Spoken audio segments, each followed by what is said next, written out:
Welcome back to Nasdaq Trade Talks. I'm Jill Malandrino, Global Markets Reporter at Nasdaq. We're coming to you live from Inside ETFs in Hollywood, Florida. And joining me for this segment, we have Simeon Hyman. He is the Global Investment Strategist over at ProShares. We're going to get his small and mid-cap stocks investment outlook for 2020. Simeon, it's great to have you back with us. Thanks for having me. On Trade Talks, and we're certainly in the midst of a long economic suspension. Are you still optimistic going through 2020? Yeah, there are a couple of things. First, remember, 2019 was a great year, but remember that fourth quarter of 2018? So, end points and beginning points are always tricky. If you go 5 quarters, not so great.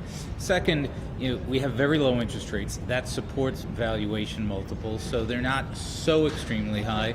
And third, there is an opportunity for some earnings growth, particularly as we've sort of now anniversaried the tax cut that briefly popped up margins for the S&P 500. Right, and I also think the question is, with valuations where they are, and we're in the thick of earnings season right now, you have to have a really good quarter to justify those valuations. So earnings growth is really going to be key as we go through these quarterly reports. That's absolutely right. One of the things that we focus on is looking for quality stocks.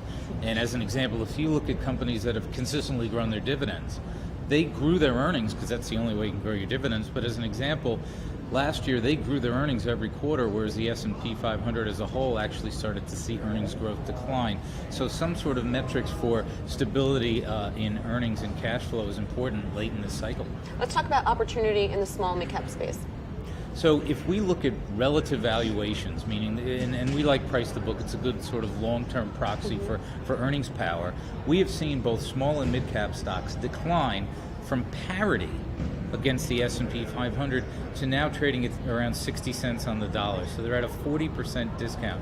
And that's pretty big. I mean, we know this anecdotally. You watch the tape, you know that large caps and even mega caps have been running the show. So there absolutely is a valuation opportunity there. Is it as simple as investing in plain vanilla indices in mid and small cap stocks, or is there a different approach that you should be taking? Listen, you could, okay? So we said that they're at about a 40% discount. The average is 20 to 25. So you could take that approach, but the challenge with that is as you go down in cap, margins get slimmer, returns on equity and assets get slimmer, leverage gets higher. So again, this quality story, a proxy for us is dividend growth, but if you follow that quality story, companies that have higher margins, higher return on equity, less leverage, dividend growers in that space are actually trading at almost the same valuation as the plain vanilla S&P 400 and Russell 2000, so you can capture the valuation story, but in a higher quality way, which is, we think, a prudent way to go about that in 2020. Let's talk a little bit more macro. Certainly, we're only 4 weeks into the year. It has been a pretty aggressive news cycle, to say the least, from a geopolitical perspective, and of course what we're dealing with the coronavirus. What's your volatility outlook going for 2020? Do you think it'll be a little bit more than we saw in 2019, particularly as we get into the U.S. elections? Well, look, you can't account for the black swans. You can't account for viruses and those things. I think there's a couple of things that suggest that at least the economy will stay on this sort of muted growth path. And it's a Goldilocks. And where do we think that Goldilocks is coming from? It comes from the combination of a strong consumer and service sector, but a weak manufacturing. Why are wages not going up? Well, they went up 20 and 30 years ago because if you were flipping hamburgers, at some point in the cycle, you got a job on an assembly line for like 4 or 5 times as much money. That's just not happening right now. Wage growth's not happening, inflation's not happening, but the consumer sector is so strong. Here we are at 2.5% GDP growth. That can be sustained for a while longer without overheating the economy. As an example, the Fed's going to be at bay.